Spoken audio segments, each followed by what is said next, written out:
अस्सलाम वालेकुम। 7वीं जमात की इस्लामियात है। सबक है बुरी आदत से इज्तनाब, यानी रियाकारी और नमूदो नुमाइश।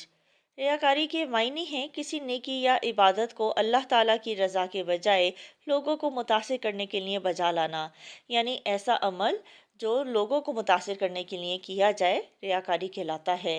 और नमूदो नुमाइश कहते हैं दिखावा करने को, अपनी शान व शौकत दूसरों के सामने नुमाया करने की कोशिश करने को नमूदो नुमाइश कहते हैं। आज हम इस सबक की मुकम्मल मश्क हल करेंगे। दुरुस्त जवाब की निशानदेही कीजिए। नंबर 1, कोई नेकी या इबादत लोगों को दिखाने के लिए अंजाम देना कहलाता है। जवाब है रियाकारी। नंबर 2, तमाम अमाल का दारो मदार है। जवाब है नीयतों पर। नंबर 3, सदक़ात ज़ाया हो जाते हैं। जवाब है एहसान जितलाने और तकलीफ़ पहुँचाने से। नंबर 4, एक तरह का शिर्क है। जवाब है रिया और दिखलावा। नंबर 5, नमूदो नुमाइश करने से दिल आज़ारी होती है। दिल आज़ारी कहते हैं दुख पहुँचाने को, तकलीफ़ पहुँचाने को। जवाब है कम मालो दौलत वालों की। मुख्तसर जवाब दीजिए। सवाल नंबर 1, रियाकारी और नमूदो नुमाइश से क्या मुराद है? सबक के पहले सफ़े पर इसका जवाब है रियाकारी का मायनी है किसी नेकी या इबादत को अल्लाह ताला की रज़ा के बजाय लोगों को मुतासिर करने के लिए बजा लाना। नमूदो नुमाइश का मायनी है दूसरों को मुतासिर करने या इन्हें नीचा दिखाने की कोशिश करना।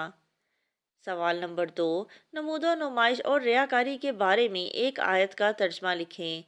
सबक के पहले सफ़े पर ही इसका जवाब है इरशाद रब्बानी है, अपने सदक़ात को मत ज़ाया करो, एहसान जताकर और तकलीफ़ पहुँचाकर, उस शख्स की तरह जो अपना माल लोगों को दिखाने के लिए खर्च करता है, वो दर हकीकत अल्लाह और आखिरत के दिन पर ईमान नहीं रखता है।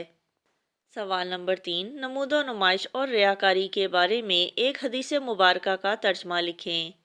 सबक के दूसरे सफ़े पर इसका जवाब है रियाकारी मुनाफिकों की खसलत है। रिया एक तरह का शिरक ही है।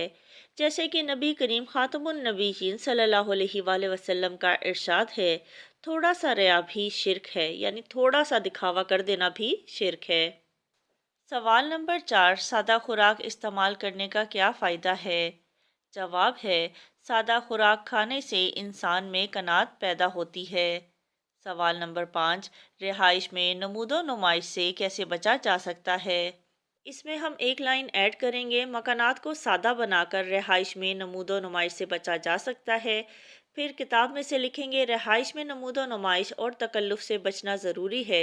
हज़रत मोहम्मद रसूलुल्लाह सल्लल्लाहु अलैहि वसल्लम ने इमारतों की बुलंदी पर फ़ख्र करने को क़यामत की निशानी करार दिया है। यहाँ तक 5वें सवाल का जवाब है। तफसीली जवाब दीजिए। सवाल नंबर 1, नमूदो नुमाइश और रियाकारी से बचने की अहमियत और फजीलत पर नोट लिखें। सबक के पहले सफ़े पर इसका जवाब है कुरान मजीद में बेजा रियाकारी की मज़म्मत बयान हुई। इसे बाइस अज़ाब और नेकी ज़ाया करने वाला अमल करार दिया गया। जिस नेकी में भी रिया शामिल हो जाए वो नेकी ज़ाया हो जाती है। इरशाद रब्बानी है, अपने सदक़ात को मत ज़ाया करो, एहसान जताकर और तकलीफ़ पहुँचाकर, उस शख्स की तरह जो अपना माल लोगों को दिखाने के लिए खर्च करता है, वो दर हकीकत अल्लाह और आखिरत के दिन पर ईमान नहीं रखता। एक दूसरे मकाम पर रियाकारी को मुनाफिकीन की खसलत करार दिया गया। इरशाद बारी ताला है, जब वो नमाज के लिए खड़े होते हैं तो सुस्ती के साथ खड़े होते हैं, लोगों को दिखावा करते हैं।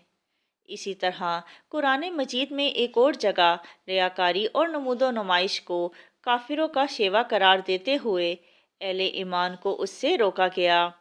इरशाद बारी ताला है, और उनकी तरह ना हो जाओ जो अपने घरों से अकड़ते हुए और महज लोगों को दिखाते हुए निकले। नबी करीम खातमुन नबीयीन सल्लल्लाहु अलैहि वसल्लम ने एक हदीस मुबारक में इन 7 खुश नसीब लोगों का तस्करा फरमाया जिन्हें अल्लाह ताला क़यामत के दिन अपने अर्श के साए में जगह अता फरमाएगा। उनमें से एक शख्स वो है जो अपने इखलास और खुफिया तरीके से किसी की मदद करे कि बाएं हाथ को भी मालूम ना हो कि दाएं हाथ ने क्या खर्च किया। रियाकारी मुनाफिकों की खसलत है। ریا ایک طرح کا شرک ہی ہے، جیسا کہ نبی کریم صلی اللہ علیہ وآلہ وسلم نے ارشاد فرمایا، تھوڑا سا ریا بھی شرک ہے۔ یہاں تک ہے پہلے لانگ کوشچن کا جواب۔ سوال نمبر 2، نمود و نمائش اور ریاکاری کے نقصانات تحریر کریں۔ سبق کے دوسرے صفحے پر اس کا جواب ہے، نمود و نمائش اور ریاکاری انسانی معاشرے کو بری طرح متاثر کرنے والی چیزیں ہیں۔ اس سے افراد اور معاشرے پر جو برے اثرات مرتب ہوتے ہیں، ان میں سے کچھ یہ ہیں۔ زندگی میں نمود و نمائش سے کام لینے والا شخص تکبر اور فضول خرچی جیسے گناہوں میں مبتلا ہو جاتا ہے۔ جو شخص بہت زیادہ نمود و نمائش سے کام لیتا ہے، وہ حاسدین کے حسد اور بری نظر کا شکار ہو کر اپنا نقصان کر بیٹھتا ہے۔ نمود و نمائش سے ان لوگوں کی دل آزاری ہوتی ہے جو مالی وسعت نہیں رکھتے۔ نمود و نمائش کی آرزو ہی انسان کو قناعت اور صبر و شکر جیسی صفات سے عاری بناتی ہے۔ نمود و نمائش کی خواہش انسان کو جرائم اور گناہوں کی طرف رغبت دلاتی ہے۔ نمود و نمائش کی خواہش انسان میں زیادہ سے زیادہ دولت کمانے کی ہوس پیدا کرتے ہوئے اسے لالچ اور بے ایمان بنا دیتی ہے۔ انسان جھوٹی شان و شوکت اور دکھاوے کی زندگی حاصل کرنے کے لیے بعض اوقات ایسے کام بھی کر گزرتا ہے جو اسے انسانیت کے درجے سے گرا دینے کے لیے کافی ہیں۔ نمود و نمائش اور دکھاوا کرنے والا شخص دوسروں کو نیچا دکھانے کی کوشش کرتا ہے، جو بہت بڑا گناہ ہے۔ اگر ہم اپنے معاملات میں نمود و نمائش کی روش ترک کر کے سادگی اختیار کر لیں تو بہت سے مسائل سے خود کو محفوظ رکھ سکتے ہیں۔ یہاں تک ہے دوسرے لانگ کوشچن کا جواب۔